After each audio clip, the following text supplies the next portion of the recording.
Bismillahirrahmanirrahim. Alhamdulillahirabbil alamin wassalatu wassalamu ala asyrafil anbiya'i wal mursalin wa ala alihi wa sahbihi ajma'in. Amma ba'd. Assalamualaikum warahmatullahi wabarakatuh. Tuan-tuan dan puan, sama-sama kita mulakan majlis kita pada pagi ini dengan bacaan ummul kitab Al-Fatihah. A'udzubillahi minasyaitonir rajim. Bismillahirrahmanirrahim. Alhamdulillahirabbil alamin arrahmanir rahim maliki yaumiddin. إياك نعبد وإياك نستعين اهدنا الصراط المستقيم صراط الذين أنعمت عليهم غير المغضوب عليهم ولا الضالين آمين. Alhamdulillah, tuan dan puan yang dirahmati Allah SWT sekalian, marilah sama-sama kita menjaga setinggi-tinggi kesyukuran kepada Allah SWT kerana pada pagi ini kita diberi kesempatan, diberi hidayah untuk sama-sama kita berada dalam satu majlis ilmu yang akan membincangkan tajuk bagaimana untuk tenang dengan ujian. Jadi tuan-tuan, insyaAllah pada pagi ini kita akan mulakan pagi kita dengan sebuah perkara yang baik. Ini sebuah majlis ilmu dan telah sampai ke bab yang ketujuh, yakni akhlak dalam menghadapi fitnah atau ujian. Jadi tanpa membuang masa, saya ingin menyerahkan majlis kepada Al-Fadhil Datuk untuk memberikan perkongsian beliau pada pagi ini. Falyatafaddal mashkura. Bismillahirrahmanirrahim. Alhamdulillahi rabbil alamin. Wassalatu wassalamu ala rasuli rabbil alamin. Nabiyyina wa habibina wa qudwatina Muhammad ibn Abdullah wa ala alihi wa sahbihi wa man walah, amma ba'du. Yang dihormati Al-Fadhil Ustaz Alif selaku pengacara majlis, yang dihormati, yang dimuliakan pengarah Pusat Islam dan semua warga kerjanya, semua muslimin dan muslimat yang ada bersama kita dalam majlis ilmu pada pagi ini. Assalamualaikum warahmatullahi wabarakatuh. Alhamdulillah, kita panjatkan syukuran kepada Allah kerana pada pagi ini 28 Oktober 2021 kita dapat teruskan bicara kita dalam kitab yang kecil ini. Tajuk dia Tenang dengan Ujian. Mudah-mudahan dengan kita baca buku nota ini adalah panduan untuk kita sendiri di saat menghadapi keadaan yang semakin hari semakin gawat, semakin celaru, semakin tidak terkawal. Maka sebagaimana kata pendakwah, kalau keadaan tidak terkawal, kitalah kawal diri kita. Setiap orang mengawal diri, insya-Allah dengan kita jaga diri kita, bermakna kita juga boleh menyelamatkan orang lain. Kita jaga diri kita, sekaligus kita juga akan menyelamatkan orang lain. Kita kata Alhamdulillah.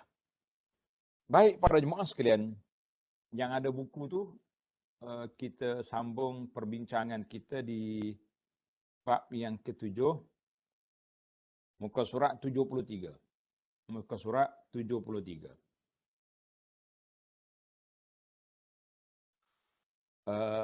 Akhlak menghadapi fitnah atau ujian. Kita dalam hidup kita ni banyak ujian, banyak fitnah. Ada fitnah seperti yang telah kita bincangkan dalam siri yang lepas, fitnah dalam kehidupan. Fitnah dalam keluarga, tempat kerja. Fitnah dalam pelbagai medan fitnah. Tengok dalam buku kita ni. Zaman yang sedang kita lalui sekarang ini ialah suatu zaman yang penuh pancaroba, mana penuh cabaran. Ujian dan cubaan banyak di situ.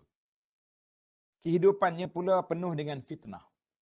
Bangun pagi kalau buka WhatsApp ke, buka Facebook ke, ada je kaki-kaki si batu api yang suka melaga-lagakan orang. Ada je. Jadi kita kata ini zaman fitnah. Maknanya, kita ni kalau kita baca tuduhan yang orang buat kepada orang secara automatik, kita kalau tak percaya pun, sekurang-kurang kita terfikir, oh ada juga macam ni ya.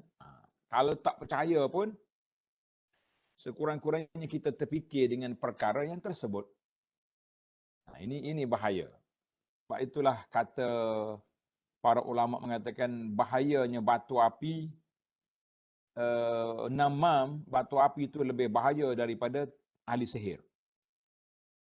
Orang batu api boleh merusakkan hubungan di antara kita dalam masa beberapa saat yang ahli sihir tak mampu nak rusakkan kita dalam beberapa bulan. Kenapa? Sebab ahli sihir dia buat dengan sihir dia je. Kalau kita ada kekuatan, kita ada bacaan zikir-zikir yang kita duk amalkan pagi, petang, siang, malam, insya-Allah dia tak mampu pun untuk nak nak apa-apakan kita. Tapi ingat, batu api dia masuk dalam telinga, masuk dalam mata. Dari telinga, dari mata, masuk ke hati. Maka di situlah akan timbul fitnah lebih besar di dalam kehidupan kita, para jemaah sekalian. Baik, kita nampak dah. Kita boleh insaf, boleh sedar bahawa fitnah itu bermacam-macam. Kehidupan pula penuh dengan fitnah. Sama ada fitnah dalam politik. Yang ni kita tak cakap lah. Kalau cakap yang ni tak habis masa kat sini je. Kerjaya, sama-sama kita. Ada bila kita dapat kerja yang bagus, ataupun naik pangkat, adalah orang yang mula dengki. Saya lebih dulu dari dia. Dia masuk kemudian, tapi kenapa pangkat lebih tinggi? Dia tak tahu. Orangnya kerja kuat, kan? Banyak kerja. Pihak pejabat menilai kita berdasarkan prestasi. Jadi mula dengki dengan kawan. Itu dia panggil fitnah dalam kerjaya. Fitnah dalam agama macam-macam. Hari ini pelik-pelik kita tengok. Macam-macam amalan yang disebarkan oleh orang supaya kita buat. Ada yang sebar hadis-hadis yang cantik, yang sahih, kita kata Alhamdulillah. Yang kita bimbangnya duk sebar hadis palsu. Amalan-amalan rekaan, buat ini jadi gini. Sehingga kan dia ada jual air COVID pun ada. Kalau kena COVID tak payahlah. Vaksin-vaksin ni tak perlu. Cukup dengan air jampi saya je. Tak payah pakai vaksin. Dia punya semangat tinggi, kan? Jadi orang yang dengar pun jadi kepeningan. Betul awak cakap. Semua orang takut dengan COVID. Kita nak selesaikan masalah COVID supaya kita boleh pergi masjid awal. Supaya kita boleh balik kampung, merentas. Jadi orang percaya, beli air dengan mahal-mahal. Fitnah sosial, fitnah dalam masyarakat dan sebagainya. Maka marilah sama-sama kita mengambil iktibar, cuba mengambil panduan, akhlak dan sifat yang sepatutnya diamalkan berpandukan kepada ajaran Al-Quran dan sunnah Nabi SAW serta beberapa contoh dari amalan ulama salafus salih. Tuan-tuan dan puan-puan, kalau baca buku ni tu, apa dia salafus salih tu? Apa nama dia? Kita kena faham, ini istilah. Kalau kata salafus salih maknanya ulama yang generasi terawal. Generasi awal yang salih, yang Nabi kita SAW beri anugerah. Nabi mengatakan khairul qurun qarni. Sebaik-baik orang itu kurun aku ni. Itu sebaik-baik orang. Kita nak tengok sebaik-baik orang di mana? Kurun Nabi SAW. Kemudian siapa? Summal ladzina yalu. Generasi sahabat. Itu dia panggil sebaik-baik manusia. Tabi'in. Maknanya sampai disebut 3 kurun yang terawal. Dia panggil al-qurun al-mufaddalah. 3 kurun yang pertama. Itu dia panggil salafus salih. Kadang-kadang ulama ni dia tak sebut nama lah. Dia berkata ulama salah. Maksudnya ulama generasi awal. Mungkin di kalangan sahabat, mungkin di kalangan tabi'in, mungkin di kalangan orang yang kemudian seperti imam-imam yang 4. Abu Hanifah, Imam Malik, Syafi'i, Ahmad. Baik. Akhlak atau etika ketika menghadapi fitnah, apa yang patut kita buat? Ketika berdepan dengan fitnah. Terdapat akhlak dan sifat yang sepatutnya diamalkan supaya fitnah tersebut tidak meninggalkan kesan buruk kepada manusia. hal ini agar jangan pula kita sendiri nanti akan membawa fitnah ke dalam masyarakat Islam. Jadi kita nak melawan fitnah, akhir sekali kita juga yang bawa fitnah kepada orang. Kita kata ini satu kerugian yang sangat besar. Sebab itu kita kena hati-hati para jemaah sekalian. Kita kadang-kadang tak suka dengan satu benda, tapi kita juga yang menyebarkan perkara tersebut. Kita tak suka dengan benda tak baik, tapi kita juga yang menjadi penyebar benda yang tidak baik. Kita kata ini satu perkara yang perlu diambil perhatian kepada para jemaah sekalian. Jangan kita jadi tukang sebar. Macam kartun. Ada kan pelukis kartun lukis gambar Nabi. Kononnya lah dia kata gambar Nabi penuh dengan bom dekat kepala. Di kepala dia penuh dengan bom. Kemudian disebarkan ataupun dia buat gambar yang memang gambar yang bagi kita orang Islam cukup sakit hati lah. Senang kita kata. Bagi kita orang Islam ni cukup sakit hati dengan gambar yang ditayangkan. Tapi sambil-sambil sakit hati, kita yang post balik gambar tu di Facebook kita. Walaupun kita kecam, kita kutuk bahasa, tapi ayat itu, gambar itu kita yang menyebarkan. Kita kata ini suatu keburukan yang kita nak lawan benda buruk dengan buat benda buruk. Jangan. Habis yang sepatutnya, kutuk je. Kita kata kami umat Islam membantah gambar yang dilukis oleh orang terhadap Nabi kita sallallahu alaihi wasallam. Jangan sebarkan gambar itu. Ini bahaya. Macam itulah. Baiklah. Di antara akhlak yang pertama yang kita nak ambil, yang kita nak belajar ketika menghadapi saat-saat yang gawat gini, apa dia? Yang pertama iaitu berhati-hati. Ambil langkah berhati-hati, satu. Maknanya sebelum kita terima maklumat, sebelum kita percaya kepada maklumat ini, kita jangan telan bulat-bulat. Kata orang, dengar boleh, percaya tak boleh. Kan ada bahasa kata, boleh dengar, tak boleh percaya. Jadi kita dengar je lah. Nak percaya, nanti dulu. Aku tengok dulu, betul ke dia punya bahasa ni? Betul ke cakapan ini? Kita kena hati-hati supaya kita tidak terperangkap dengan mainan orang. Akhir sekali, kita bina satu tuduhan, celaan di atas persepsi ataupun fitnah orang. Rugi kita. Jadi sebab tu kalau kita nak kutuk orang kena apa, kita pasti dulu. Benda tu memang terjadi. Perkara itu memang berlaku. Barulah kita buat gerakan untuk membantah. Kadang-kadang kita bantah, hari ni merah muka kita membantah kemungkaran yang orang buat. Kan? Tiba-tiba besok orang nafi. Tak ada pun benda tu berlaku. Kita kata subhanallah. Ya aku semalam terhegeh-hegeh. Mengamuk sana sini. Rupa-rupanya benda tak ada pun. Ini satu kerugian yang amat besar. Kerana kita menghabiskan masa dengan sebab tidak berhati-hati.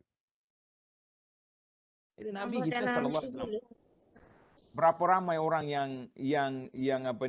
yang gopoh buat respon, rupa-rupanya di atas landasan yang salah. Kita kata ini satu kerugian yang besar. Baik para pelajar sekalian, para jemaah sekalian. Yang kedua, halus budi.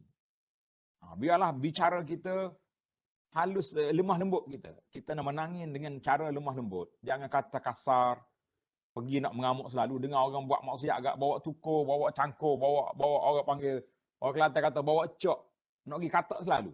Sabar dulu. Sebab itu tingkatan mencegah maksiat, mencegah kemungkaran pun dia ada tingkatan. Walaupun kita mula dengan tangan, ada kalanya tak perlu tangan, cukup dengan mulut, dengan lidah. Tapi kalau dua-dua tak boleh buat, jangan tak engkar walaupun dengan hati. Jangan tidak engkar walaupun dengan hati. Maknanya kalau dengan hati pun kita tidak engkar, bermakna orang itu sudah mati. Itu bertaraf mayat hidup kita ni. Engkar, tidak mengengkari benda mungkar, itu dia panggil bertaraf mayat hidup. Masalah kita dalam kes ni. Dan juga halus budi bicara dan tidak gopoh. Jadi 4 sifat ni perlu ada apabila kita menerima berita, menerima maklumat ataupun kita melalui ujian-ujian yang ada di hadapan kita. Amalan dan sikap ini ketika menghadapi fitnah dan keadaan yang tidak menentu, ialah sikap yang terpuji. Kerana memberi peluang kepada seorang Muslim untuk memerhati dan meneliti hakikat sebenar sesuatu perkara yang berlaku. Jadi sebelum kita ambil tindakan, contohnya kalau kita di pejabat ni. Kita di pejabat ni, kita kena tengok dulu. Orang report, contohnya staf kita ni ada masalah. Ada orang lapor. Maka pihak bertanggungjawab jangan cepat terus ambil tindakan. Jangan siasat dulu. Tanya dulu betul ke tidak awak ambil ataupun orang salah faham. Kadang-kadang kawan ni kerja dia diarahkan supaya memindahkan barang ini ke tempat lain. Waktu dia sedang angkat barang, orang tengok. Si mamak ni curi barang pejabat. Si Dolah ni ambil barang-barang. Tengok. Tapi kalau kita langkah berhati-hati, Ban, kenapa angkat barang tu? Boleh saya bantu? Contohnya, kita guna bahasa diplomasi tak? Nampak banyak barang, boleh saya bantu? Oh, dia kata saya diarahkan oleh bos supaya pindah ini ke bilik sana. Daripada blok ni kepada bangunan blok B. Contohnya. Kita pun tahu, dia bukan curi. Dia bekerja, dia mengangkat barang. Bertugas. Patut kita bantu, kita tolong pula. Patut kita bagi kredit, pujian pada dia. Ini tidak. Dia bila kita gopoh, itulah yang terjadi. Pernah berlaku di satu malam, Nabi SAW nak pergi hantar isteri dia, Safiyah. Daripada Safiyah mari ziarah Nabi di masjid. Nabi sedang iktikaf. Jadi Safiyah datang. Bila nak balik, Nabi kita iring lah malam. Tak bagus lah seorang perempuan jalan sorang-sorang kan. Maka Nabi kita iring, isteri dia nak hantar ke rumah. Tiba-tiba lalu dua orang sahabat. Bila sahabat ni lalu, dia malu lah. Dia tak nak lah orang panggil tengok Nabi dengan keluarga. Itu orang dululah. Ramai kita ini tengok Nabi dengan keluarga lah. Masa tu nak pergi selfie je kan. Itu mazhab selfie kita ni. Mazhab selfie dengan WhatsApp. Lepas selfie, masuk WhatsApp. Itu dia panggil selfie WhatsApp. Bila dua orang ni cepat lalu, Nabi SAW tegur, ala rislikuma. Nabi kata, sahabat, tenang. Jangan gopoh. Innaha Safiyah. Ini Safiyah ini. Isteri aku ni. Terkejut sahabat. Ya Rasulullah. Tak ada pun dalam hati kami nak terdetik, nak tuduh Nabi sebagai la. Nabi kata, aku potong, cut was-was syaitan. Takut syaitan mari bagi tahu kepada kamu, oi Nabi berjalan dengan perempuan mana malam-malam tu. Daripada kamu berdosa, bukan dosa biasa ni. Tuduh orang biasa berdosa. Ini tuduh Nabi sallallahu alaihi wasallam lagilah amat berdosa. Kita kena faham, tuduh Nabi lagi berdosa. Maka Nabi SAW beritahu, inna syaitana yajri min ibni Adam majrad dam. Nabi kata syaitan tu masuk godaan manusia melalui saluran darah. Melalui saluran darah. Insya-Allah. Kita nampak tuan-tuan, Nabi kita ajar kepada sahabat berhati-hati. Walaupun sahabat ni tak adalah orang panggil nak cakap tak baik kepada Nabi sallallahu alaihi wasallam, tetapi langkah berhati-hati itu penting. Karena itu Nabi potong awal, Nabi kata ala rislikuma annaha Safiyah. Tenang, jangan cepat. Macam kita zaman kita hari ni, Allahu akbar. Yang saya rasa bimbang, bila orang ambil gambar, dia post dekat Facebook ke, dekat media kita ni, dengan satu kata-kata. Apa dia cakap? Biar gambar berbicara. Habis kita. Biar gambar berbicara. Sudah. Bila gambar berbicara kat tuan-tuan, 1,000,000 tafsir orang boleh buat. 1,000 tafsir orang boleh kata. Macam-macam orang boleh buat kan. Padahalnya, contohnya ustaz ni berhenti ada kereta cantik sebelah dia. Dia pun ambil gambar. Orang kata, biar gambar berbicara, sebelah dia tu nombor akaun tabung derma Mahat Tahfiz. Jadi orang boleh kata apa? Daripada tabung derma kepada kereta mewah. Boleh je. Baik. Yang kedua, kita perlu berlemah lembut. Jangan cepatlah, jangan kasar sangat ambil tindakan.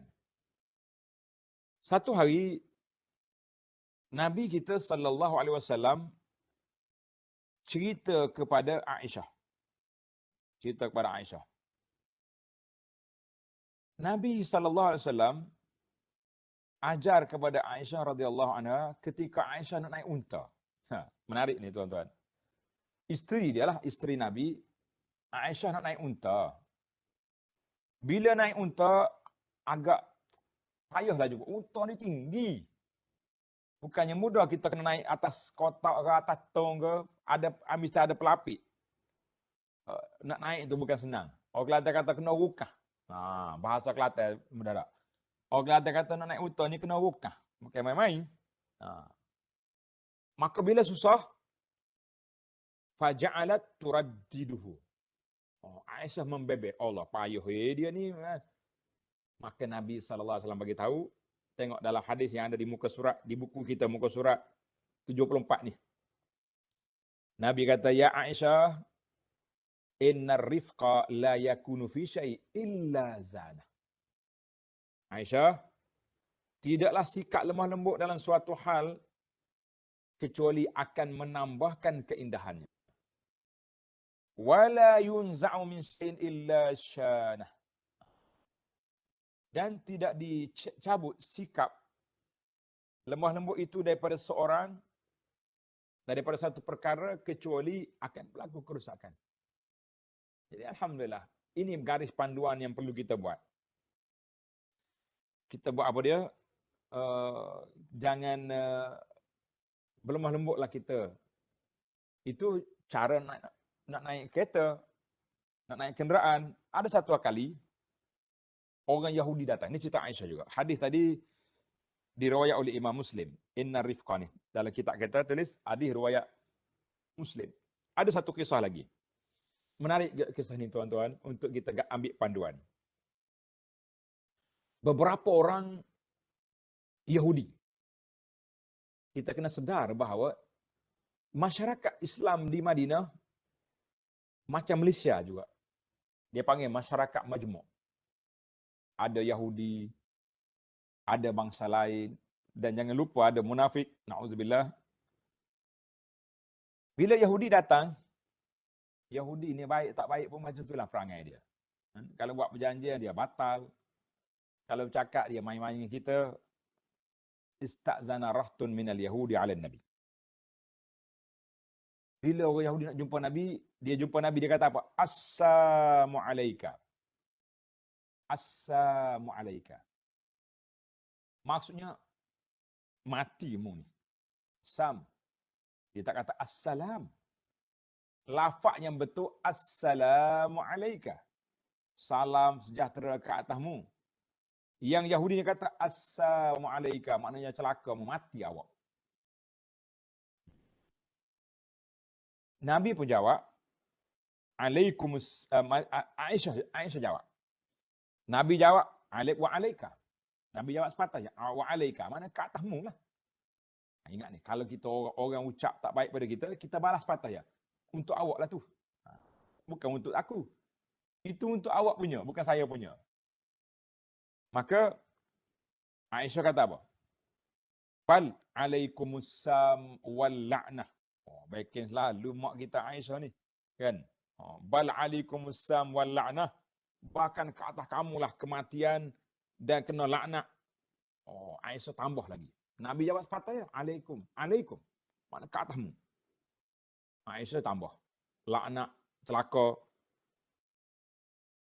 Faqala, kata Nabi Aisyah, kenapa mu cakap macam tu?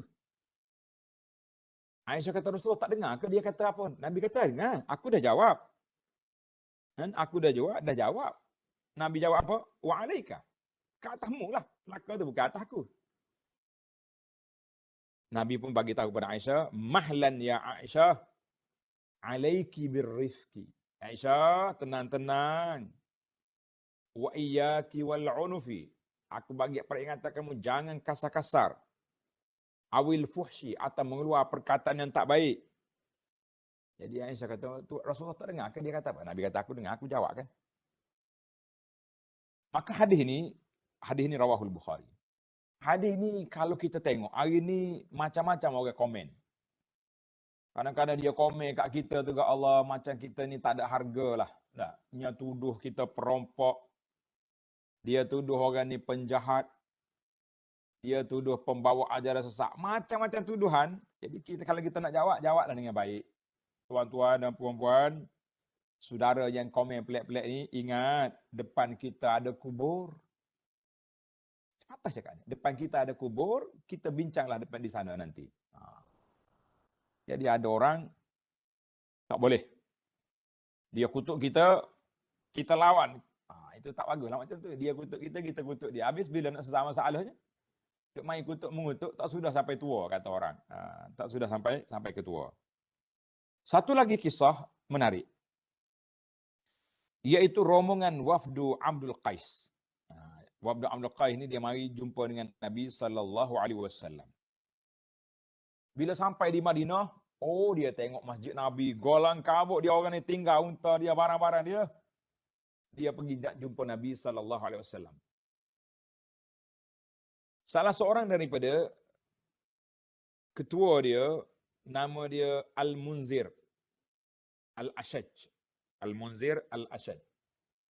Abdul Qais. Daripada rombongan Abdul Qais ni. Munzir ni dia tenang. Dia turun daripada unta, dia ikat tali unta. Dia ambil barang-barang dia, pakaian dia tukar pakaian yang cantik. Sebab apa? Sebab dia nak pergi menghadap Nabi SAW, bukan menghadap manusia biasa. Bila nak pergi, dia pun pakai cantik. Orang lain sekelang kabut semua pergi. Dia siap barang, ikat dia punya unta dulu, baru dia pergi jumpa Nabi SAW. Bila Nabi tengok, Nabi kata bersabda, inna fika khaslatain. Nabi kata, mu ni ada dua khullatain atau khaslatain ni, yuhibbuhum Allah, yang disayang, disukai oleh Allah Azza wa Jalla. Al-hilmu wal-ana. Lemah lembut, tidak gapo. Rupanya Nabi perhati. Nabi tengok kepada pergerakan sahabat ni. Dia tak gapo tengok. Orang lain cepat-cepat lari.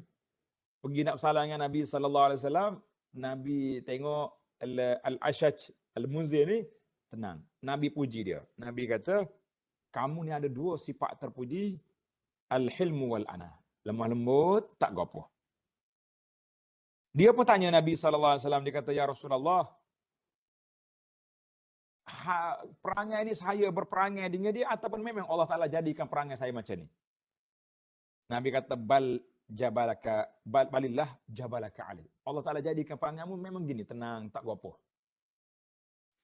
Hadis ini riwayat Muslim, dan kerana itu ada ulama berbincang tentang perangai kita ni. Boleh ubah ke memang tak boleh ubah dah? Bertarah kum payakun. Kan ada setengah orang ni bila kita nasihat dia, tegur dia, kalau dia tu baik, dia kata apa? Dia kata insya-Allah. Saya cuba. Ada setengah orang ni, no. Sorry lah bang. Perangai saya dah macam ni. Daripada kecil lagi. Mak saya pun tak boleh ubah saya. Kalau ini perangai, memang tak akan berubah sampai mati. Ini bahaya kita punya perangai macam ni. Baik. Kita simpul. Adab yang awal ni, berhati-hati, lemah lembut, halus budi bicara dan tidak gapoh ini, maka kita semua hendaklah bijaksana, mendalam dalam berfikir dan menyatakan pendirian dalam semua keadaan tanpa gapoh, serta jangan cepat membuat kesimpulan. Hal ini kerana ia bukanlah manhaj umat Islam, khasnya pada zaman fitnah. Zaman fitnah ni, diam lebih baik daripada bercakap. Kadang-kadang dia lebih baik daripada bercakap. Kita bercakap tak kena. Tak kena nyaya.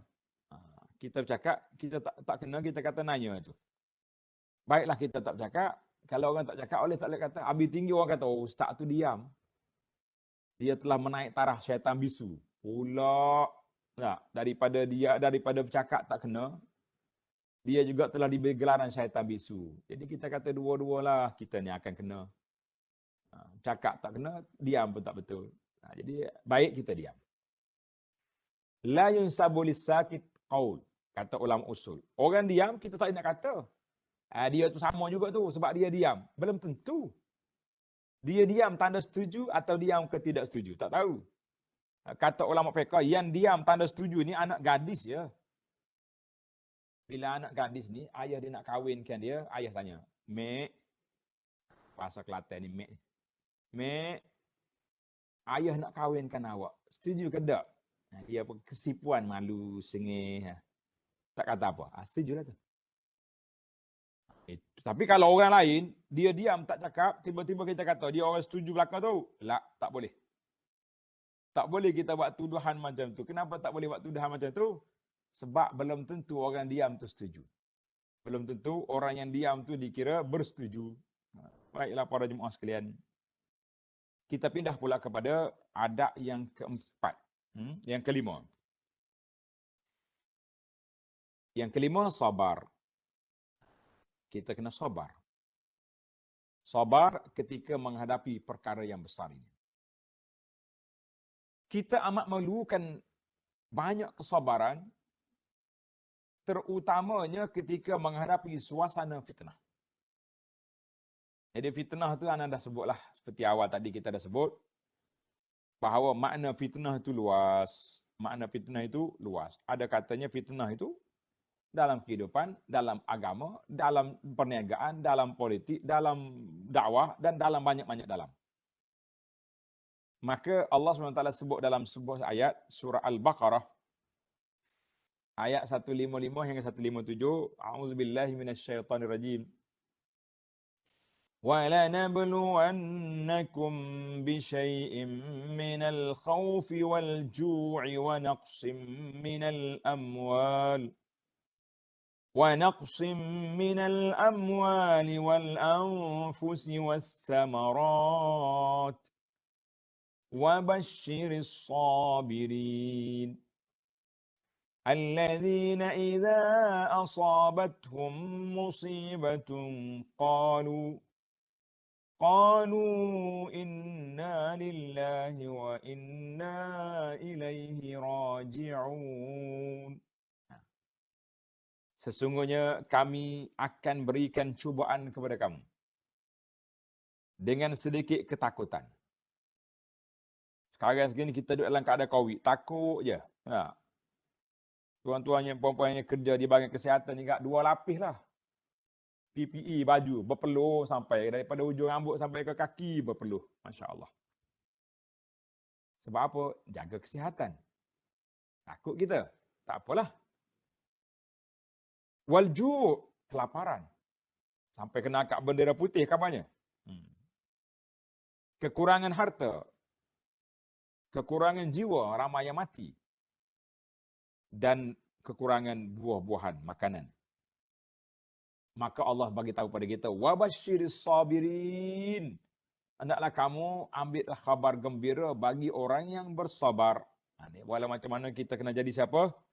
Kena jadi orang yang sabar. Tak boleh jadi manusia biasa. Orang sabar ni apabila ditimpa musibah, mereka akan mulakan dengan ucapan, Inna lillahi wa inna ilaihi raji'un. Ulaika alaihim salawatum min rabbihim wa rahmah. Allah kata apa? Sesungguhnya mereka itulah yang mendapat keberkatan yang sempurna dan rahmat daripada Tuhan mereka. Wa ulaika humul muhtadu, dan mereka itulah orang yang mendapat petunjuk. Maknanya dalam ayat ini, apabila orang tu ditimpa bala, ditimpa musibah, maka dia sabar, maka orang tu akan dapat pahala yang besar di sisi Allah Azza wa Jalla. Itu sabar secara umum. Tuan-tuan tanda, ayat ini menunjukkan fitnah ujian secara umumnya dalam pelbagai perkara. Kurang makanan, berlakunya huru-hara peperangan, berlakunya bencana pandemik, berlakunya banjir, berlakunya kemarau besar. Ini semua ni kita perlu kepada sabar. Habis kalau tak sabar apa jadi? Tak sabar rugi pahala. Sebab itulah orang yang tak sabar ni tuan-tuan, dia akan rugi 2 kali. Apa maksud rugi dua kali? Rugi dua kali. Rugi yang pertama, hak dunia dia pun hilang. Dulu kita senang hidup di atas nikmat dunia. Sehat walafiat, sekarang ni kita sudah sakit. Bila sakit, ataupun dulu kita sekaya, sekarang ni harta kita telah dirampas oleh orang. Kalau kita sabar, insya-Allah kita dapat pahala. Tapi kalau kita tak sabar, kita mengamuk, bertempik, marah sana sini, apa kita dapat? Tak dapat apa. Yang dapatnya rugi pahala. Itu saja. Baik, tengok muka surat 78. Rasulullah sallallahu alaihi wasallam juga telah bersabda, hadis ini menunjukkan kepada ujian dalam agama. Ujian dalam agama.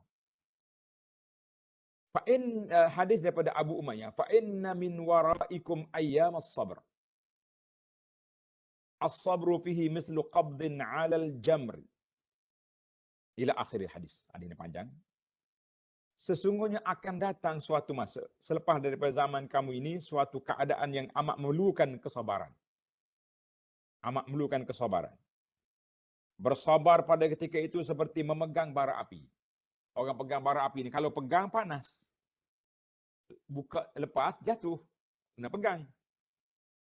Bagi orang yang beramal dengan sunnah Nabi pada masa itu akan mendapat pahala 50 orang. Sebab susah orang nak beramal dengan sunnah. Nak beramal dengan amalan Islam di saat akhir-akhir zaman ini sukar. Para sahabat bertanya, wahai Rasulullah, apakah seperti pahala 50 orang daripada mereka? Sabda Nabi sallallahu alaihi wasallam, la, Nabi kata ajru 50 minkum, bahkan pahala seperti 50 orang daripada kamu, daripada sahabat.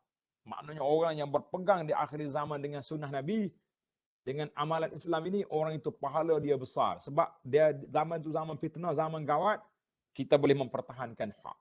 Besar pahala. Hadis ini riwayat Abu Daud. Sifat sabar juga akan menzahirkan perbezaan yang jelas antara orang yang mempunyai keazaman dan kesungguhan dengan mereka yang bersifat penakut dan lemah. Dua berbeza. Oleh sebab itu, para salafus salih, tadi saya dah definisikan salah kan? Para salafus salih melazimkan kepentingan sifat sabar ini ketika berlakunya fitnah dan menghadapi peristiwa yang genting. Maka seharusnya kita mencontohi keadaan mereka. Ketika para sahabat diuji, diazab dengan teruk pada zaman awal kebangkitan Islam di Mekah, bila Nabi lalu tempat mereka, Nabi tengok, sedihlah sahabat-sahabat dia diazab. Nabi nak lawan, dia seorang. Nanti dia pula dibunuh. Baginda menasihati mereka supaya bersabar. Antaranya keluarga Yasir. Ayah kepada Ammar. Sumayyah, mak dia dibunuh. Nabi kata, sabran ala Yasir. Fa inna maw'idakumul jannah. Sabarlah keluarga Yasir. Tempat kamu dalam syurga. Nabi nak cakap apa lagi? Nak janji projek janji tu, masa ni bukan masa pulangan dunia. Masa ni masa sangat gawat. Kita berilah pulangan akhirat kepada mereka. Nabi kata, fa inna maw'idakumul jannah. Mau'id, maknanya janji kita di mana? Di syurga nanti. Hadis ini riwayat Al-Hakim. Zubair bin Adi berkata, dia telah pergi berjumpa dengan Anas bin Malik. Anas ni sahabat besar. Dia khidmat kepada Nabi 10 tahun. Sepanjang Nabi di Madinah, Anas ni telah berkhidmat. Berkhidmat kepada Nabi SAW. Dia kanak-kanak lagi. Mak dia bagi hantar. Mak dia bawa Anas kepada Nabi. Dia kata, ya Rasulullah, Anas khadimuka udu'ulah. Anas ni pembantu, khadam. Doakan dia ya Rasulullah. Maka Nabi doakan keberkatan kepada Anas. Alhamdulillah. Jadi Zubair bin Ali pergi jumpa Anas dan mengadu kepadanya tentang kezaliman Al-Hajjaj. Salah seorang pemimpin pada masa itu nama dia Hajjaj bin Yusuf As-Saqafi. Terkenal Hajjaj ini Walaupun dikatakan Hajjaj ni zaman muda, orang yang pandai, alim. Tapi bila dapat kekuasaan, fitnah kuasa itu tak dahsyat. Itulah kita kata salah satu daripada fitnah. Salah satu daripada ujian kita ni kuasa. Bila dapat kuasa, lupa kawan. Bila berebut kuasa, lupa perjanjian. Itu dua perkara. Nah, bila dapat kuasa, lupa kawan. Bila berebut kuasa, lupa perjanjian manusia. Maka Anas berkata, isbiru. Fa innahu la ya'ti 'alaikum zamanun illa allazi ba'dahu syarrum minhu. Hatta talqaw rabbakum sami'tuhu min babiyikum sallallahu alaihi wasallam. Anak kata, hei Zubair, sabarlah. Bersabarlah disebabkan pada setiap zaman akan berlaku kezaliman. Dan akan datang selepasnya keadaannya lebih teruk lagi. Sehingga kamu kembali menghadap Tuhanmu. Mana sampai kita mati dah. Ini aku dengar daripada Nabi SAW. Hadis ini daripada Nabi. Cuma Anas riwayat direct cerita. Respon kepada soalan. Hadis riwayat Bukhari. Maksudnya jika kamu sedang menghadapi sesuatu keadaan yang begitu teruk, sama ada kekejaman atau kezaliman, yang tidak mungkin dapat dilawan atau ditentang lagi, maka bersabarlah sehingga kamu semua kembali bertemu Allah yang akan mengadili dan membalas semua amalan dan perbuatan di dunia. Jadi kita sabar. Kalau kita sabar, kita kata beginilah, ramai orang buat fitnah kat kita. Kita larang dia nak buat juga. Kita tegur dia nak tulis juga. Dia buat poster-poster fitnah, kita kata tak apalah. Kita ada hari akhirat, kita berlakulah. Kita akan jumpa di hadapan mahkamah keadilan Allah Azza wa Jalla. Maka dengan tanpa ada yang ketinggalan walau satu perkara pun, Allah Ta'ala akan bongkar balik segala apa yang dilakukan di dunia dulu. Satu contoh. Ketika Imam Ahmad bin Hanbal, seorang imam Ahlus Sunnah wal Jamaah yang besar, menghadapi fitnah yang mengatakan bahawa Al-Quran itu makhluk. Pada zaman pemerintahan Ma'mun, Mu'tasim, kemudian Al-Wasit. Jadi 3 orang khalifah ni dipengaruhi oleh Mu'tazilah. Sehingga mereka mengatakan Quran itu makhluk. Imam Ahmad mempertahankan Quran kalamullah, bukannya kalam makhluk. Fitnah ini membawa kepada penahanannya dalam kurungan yang panjang dan seksaan yang dahsyat. Beliau begitu sabar menghadapi semuanya, tetap teguh berpegang dengan pendirian agamanya di atas jalan yang lurus sehingga Allah memenangkan dan membebaskannya daripada kezaliman itu. Dahsyat tuan-tuan. Ahli sejarah kata Imam Ahmad dipukul dalam penjara, berdarah-darah dia. Sehingga kan orang kata kalaulah pukulan itu dipukul gajah, mati gajah. Tapi Imam Ahmad sabar. Baik, sifat yang keenam. Adil dan insaf dalam sesuatu perkara keseluruhannya. Kita kena berlaku adil. Kalau orang buat tak baik pada kita pun kita kena adil. Kalau orang buat kita nak menilai orang juga, kita perlu pada keadilan. Tak boleh pilih kasih. Ataupun kita panggil pilih bulu. Tak boleh. Ini sangat penting. Sangat penting. Tuan-tuan yang berada di pejabat ni. Bagaimana kita nak bagi penilaian prestasi petugas kita macam mana? Sebab bila dia naik, prestasi dia naik, dia punya tingkatan dia naik, gaji dia naik, rezeki dia bertambah. Artinya kalau tuan bagi laporan tak betul, rekod dia baik tapi kita tulis tak baik, bermakna awak zalim 2 kali. Zalim yang pertama menahan dia daripada naik pangkat. Kezaliman yang kedua, awak juga telah menutup pintu rezeki dia. Jangan hati-hati, jangan mudah. Tak apa. Jabat ni saya kuasa. Saya nak luluskan lulus. Saya nak naik pangkat orang, saya naik je. Tak. Naik pangkat ke, turun pangkat ke, kita kena tengok kepada prestasi kerja sebagaimana yang telah dibuat etika kerja oleh pihak majikan. Insaf adalah satu sikap yang mulia. Insaf menjadikan seorang itu meletakkan orang lain seperti dirinya sendiri. Dari segi menyayangi, menghormati, memahami dan seumpamanya. Jadi kita kena faham benda itu. Antara sebab utama berlakunya ikhtilaf dalam kalangan sama manusia dan berleluasanya zaman fitnah adalah disebabkan hilangnya sifat adil dan insaf. Mana insaf itu maknanya kita buat penilaian yang baik. Adil itu mana berlaku adil. Insaf bukan insaf yang orang taubat tu, itu dia panggil insaf. Dalam bahasa Melayu kata, oh, ni dengan sad, insaf. Sekiranya seorang Muslim itu mengamalkan sifat insaf untuk melaksanakan keadilan, bermula kepada dirinya sendiri, kemudian ke atas orang lain, nescaya dengan izin Allah akan selesai. Dan hilanglah kebanyakan daripada masalah dan masyakil, problem yang terjadi dalam kalangan kaum muslimin, sama ada yang bersifat peribadi ataupun dalam masyarakat. Allah Ta'ala firman, Tuhan kata apa? Wa idza qultum fa'dilu walau kana dza qurba. Dan apabila kamu berkata, maka hendaklah kamu berkata berlaku adil. Walaupun kepada kaum kerabatmu sendiri. Mana kalau benda tak betul, kaum kerabat kita buat, kita kena cakap tak betul. Bukan kerana kroni, baik belakang dia buat. Tak boleh. Wa bi ahdillahi aufu. Dan penuhilah janji-janji yang kamu buat janji itu.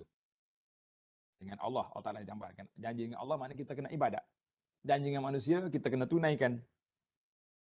Zalikum wassakum bi la'allakum tazakkarun. Yang demikian itu diperintahkan Allah kepadamu agar kamu ingat. Agar kamu ingat. Surah Al-An'am ayat 152. Satu lagi, hubungan kita dengan orang bukan Islam. Bagaimana cara kita interaksi dengan non-Muslim? Kita ni ramai kan kawan-kawan kita non-Muslim. Sama-sama bisnes, sama-sama tempat kerja contohnya. Maka bagaimana sikap kita? Tengok dalam surah Al-Ma'idah ayat 2, Allah Ta'ala bagi garis panduan. Wala yajrimannakum syana'anu qaumin an saddukum 'anil masjidil harami an ta'tadu. Wa ta'awanu 'alal birri wat taqwa wa la ta'awanu 'alal itsmi wal 'udwan wattaqullaha innallaha syadidul 'iqab. Allah kata apa? Dan janganlah sekali-kali kebencianmu kepada sesuatu kaum kerana mereka menghalang kamu dari Masjidil Haram, mendorong kamu membuat inaya kepada mereka. Jadi ayat ni setakat tu cukup dah. Maknanya kerana orang tu tak baik dengan kita, kita pun buat inaya dengan dia. Jangan. Kerana orang ni kita tak suka dengan dia, maka kita condemn dia macam-macam. Kita kata jangan. Walaupun dengan bukan Islam, ni orang Islam yang sekat kita daripada Masjid Haram ni bukan biasa-biasa. Ni bukan kafir biasa ni, kafir luar biasa ni. Itu pun Allah ajar supaya kita bersikap. Wala yajrimannakum. Janganlah menyebabkan kita khianat pada dia dengan sebab tersebut. Contoh bacalah sampai ke akhir ayat surah Al-Ma'idah ayat 2. Tengok huraian. Mesti bersikap adil dalam perkataan dan perbuatan, khasnya pada zaman huru-hara seperti kita ini. Ini berarti apabila manusia menghadapi atau berdepan dengan satu perkara yang baik dan satu perkara yang tidak baik, mestilah mempertimbangkan di antara mempertimbangkan akan menjaga. Mempertimbangkan antara kedua-duanya, kemudian barulah berhukum. Mana kita buat penilaian dengan. Hal ini kerana membuat pertimbangan akan menjaga seorang Muslim itu daripada menisbahkan suatu perkara itu kepada hukum Islam, sedangkan dia bukan daripada hukum agama. Kita jangan kata ini Islam macam ni lah. Islam perlu kepada dalil, perlu kepada sandaran. Contoh yang paling ketara sekarang ini ialah dalam kes rakyat membuat perarakan untuk menuntut keadilan. Dulu-dulu kita dengar kan, orang beripus sana beripus sini. Maka timbul dua fatwa. Fatwa ulama kata haram terus. Ada fatwa ulama kata tidak haram terus, kita kena tengok keadaan kenapa mereka berkumpul. Waktu ana belajar di Madinah dulu, sebelum saya balik 2006. Waktu itu banyak berlaku pengeboman, dia panggil amaliyah istishhadiyah. Operasi mati syahid di Palestin. Dia rempuh kereta lah, dia campak bom macam-macam. Maka timbullah fatwa dalam dunia ini dua pandang. Ada kata mati syahid, ada kata mati katak, ada katanya burah pemberontak. Orang kata apa? Jadi payah kita nak buat penilaian. Sebab itulah waktu anak belajar di Madinah ni orang bagi tanya Syekh di Masjid Nabi, untuk guru saya, Syekh Atiyah.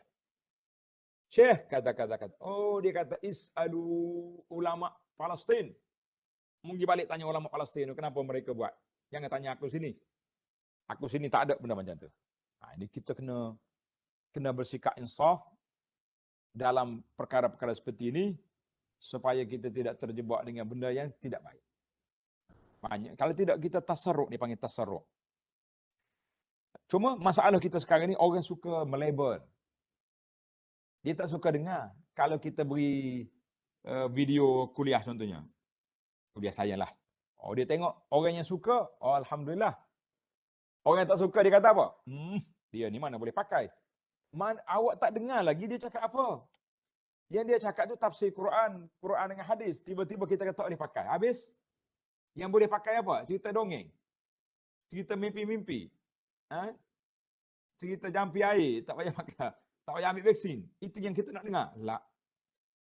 Jadi masalah kita sekarang ni, para jemaah sekalian, mana kita setiap benda tu biar ada orang yang memberi penjelasan secara adil.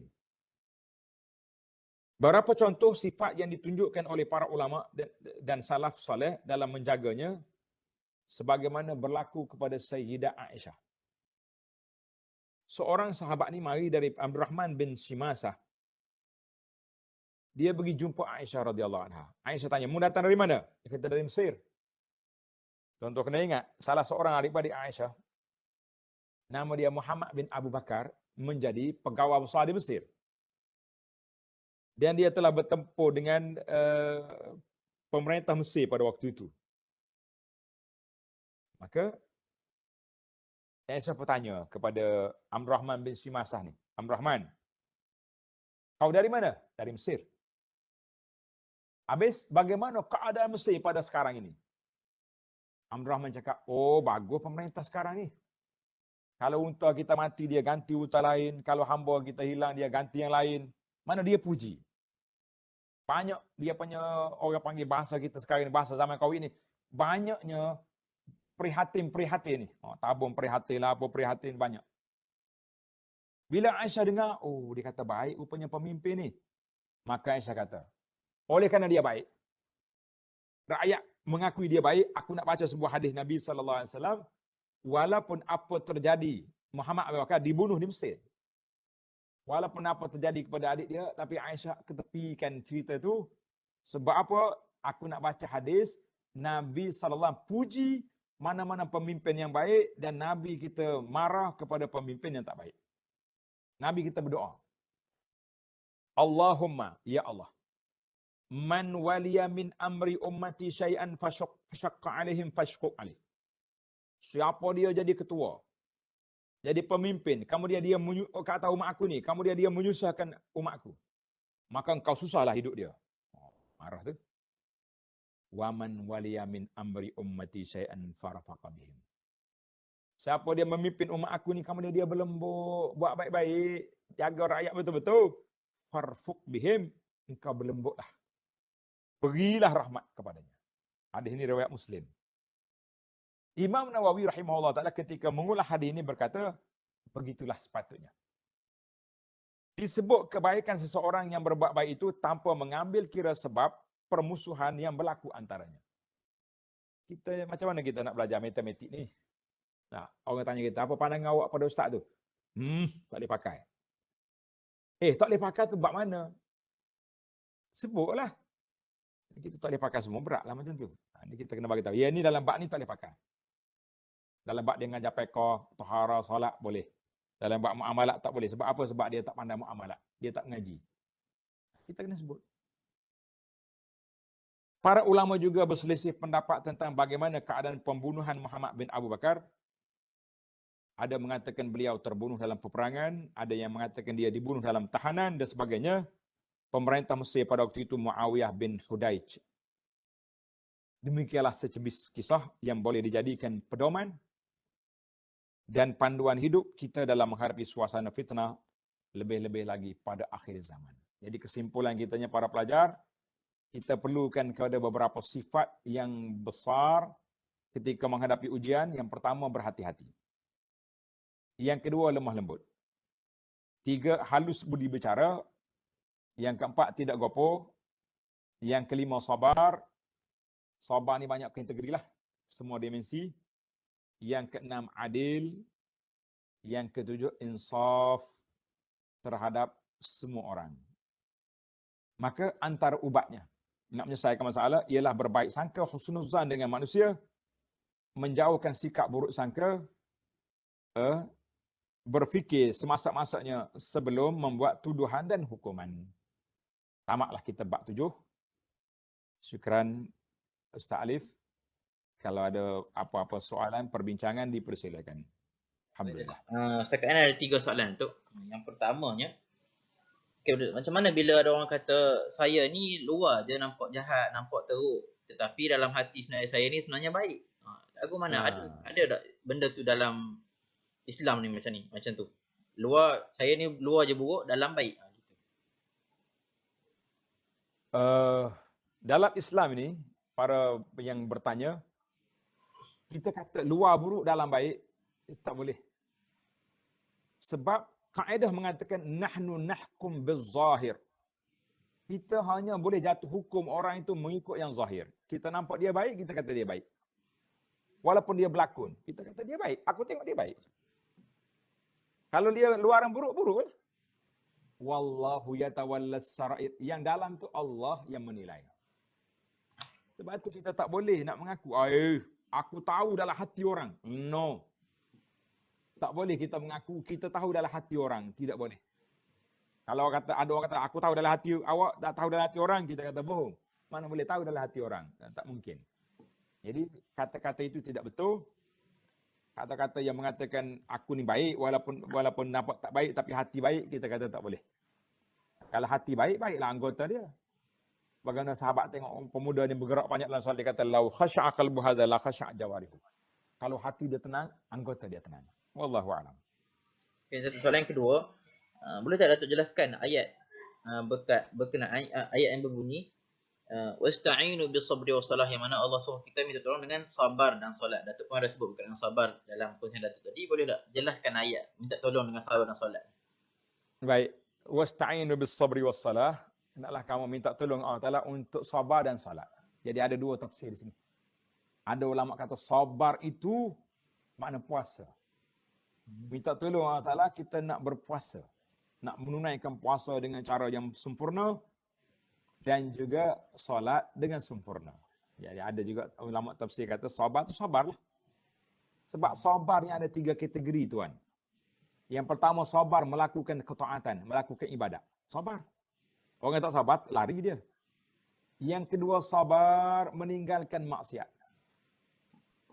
Yang ketiga, barulah mari kepada sabar kita. Sabar menghadapi musibah. Ana pergi hari itu ke USM. Ada seorang pemuda pakai baju t-shirt. Dalam hospital, macam mana dia boleh lepas masuk tahu? Dia tulis apa kat belakang baju dia? Betapa sabarnya dia. Dia kata, biar putus cinta, jangan putus rokok. Macam mana? Kalau Ustaz Ali jumpa, kena tarik dah orang ni rasa. Biar putus cinta, jangan putus rokok. Saya kata sabarnya dia dengan rokok. Jadi kita sabar tu ada 3. Sabar lakukan taat. Sabar nak solat ni kena sabar. Kita kena ambil wuduk, kena pakai pakaian. Kadang-kadang pergi masjid pula tak dapat masuk. Macam-macam dia punya ujian. Maka kita kata sabar tu 3 kategori. Wallahu'alam. Baik, soalan yang ketiga. Bagaimana cara untuk didik diri kita ni supaya sentiasa berfikiran baik ataupun sentiasa husnuzon dengan apa yang terjadi sekeliling kita. Inilah yang patut kita belajar, kita tasawuf, kita akhlak ni kita pernah belajar. Sebab kita tak boleh bersangka buruk dengan orang. Kita kena kata asal orang mukmin itu baik. Sehingga terbukti dia tak baik.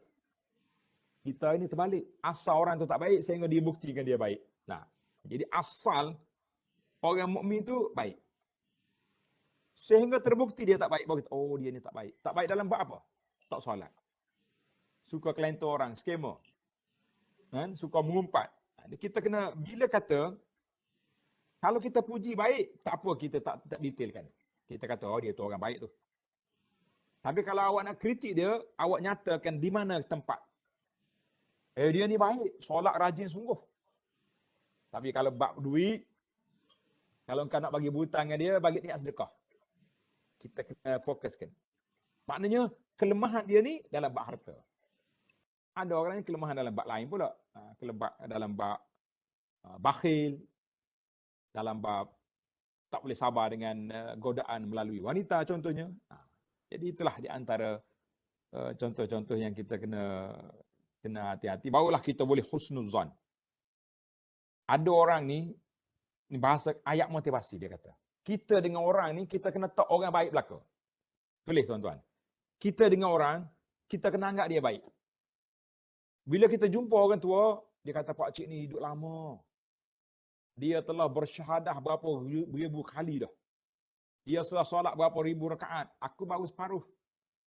Tentulah dia lebih baik pada aku. Bila kita jumpa dengan orang kanak-kanak, kita kata dia lebih baik pada aku. Kenapa? Sebab aku lebih tua pada dia. Maknanya maksiat lebih banyak daripada dia. Dia baru nak, dia belum balik lagi. Tak ada dosa lagi. Bila kita jumpa dengan orang alim, kita kata dia lebih baik pada aku. Sebab apa? Dia ada ilmu. Bila kita jumpa orang jahil, kita lebih baik aku. Sebab apa? Kalau dia tersalah, dia buat dengan kejahilan. Tapi kalau aku salah, aku buat dengan ilmu yang aku ada. Itu dia panggil panduan motivasi husnuzan. Barulah kita boleh kata semua orang baik daripada kita belaka. Ini yang tak tahannya. Kita semua orang tak baik kecuali kita seorang. Semua orang tak layak ni. Aku seorang layak. Ini yang jadi punah dunia hari ni. Dengan sebab aku seorang ni lah masalah. Wallahu a'lam. Ada lagi Salih? Baik, soalan terakhir lah kot. Yang soalan ni berkenaan dengan doa yang Sayyidina Aisyah baca tadi. Yang Rasulullah baca tadi berkenaan dengan daripada pusat ke-81 tu. Ada seorang ni tanya, Ustaz, nak tanya doa Nabi dalam pusat 81 boleh kita amal ke? Ataupun tuju pada siapa sahaja yang memegang kuasa sama ada pemerintah ataupun suami ataupun ketua masyarakat? Boleh. Ini apa ni? Ini doa Nabi kepada pemerintah yang menyusahkan umat dia. Tapi eloknya kita doa yang baik-baik. Kita doa yang baik-baik. Ya Allah, siapa dia buat baik kepada aku, berilah pahala ganjaran sebaik-baik kepada dia. Siapa yang tak buat baik pada aku, berilah hidayah. Itu baik. Kita guna ayat positif. Yang kata, siapa tak baik pada aku, jahanamlah hidup dia. Kata orang biar mati bahan tanah dia. Jangan. Jadi kita kena bahasa kita lunak. Kita kadang-kadang kita rasa yang kita dizalimi oleh orang. Yang sebenarnya kita juga yang kena buat zalim kepada orang. Ada juga. Kita pun tak tahu sebenarnya. Kita kata orang zalim dengan kita. Tapi kadang-kadang orang lain kata kita zalim juga. Jadi janganlah kita baiklah kita doakan orang. Kalau baik kita doa kebaikan. Kalau dia buat tak baik kita doakan dapat hidayah. Semudah-mudahan dia berhenti daripada perbuatan mungkar yang tersebut. Baiklah, terima kasihlah Ustaz Ali dan Pusat Islam. Mudah-mudahan kita ada jumpa lagi. Assalamualaikum warahmatullahi wabarakatuh. Waalaikumsalam warahmatullahi wabarakatuh. Terima kasih saya ucapkan kepada Afri Datuk atas perkongsian pada pagi ini. Jadi kesimpulan yang kita dapatkan pada pagi ini ialah ada beberapa akhlak atau beberapa cara untuk menghadapi fitnah atau ujian. Ada 7 kesemuanya. Yang pertama, berhati-hati. Yang kedua, lemah lembut. Yang ketiga, halus budi bicara. Yang keempat, tidak gopoh. Yang kelima, sabar. Yang keenam, adil. Dan yang ketujuh, insaf. Jadi marilah tuan-tuan dan puan-puan semua, kita didik 7 perkara baik ini. Kita pelan-pelan kita suburkan dalam diri kita. Semoga apa saja yang datang pada diri kita ni kita akan mampu hadapi dengan tenang insya-Allah. Jadi setakat ini dulu, kita akan berjumpa pada sesi yang akan datang. أقول قولي هذا وأستغفر الله العظيم لي ولكم. والسلام عليكم ورحمة الله وبركاته.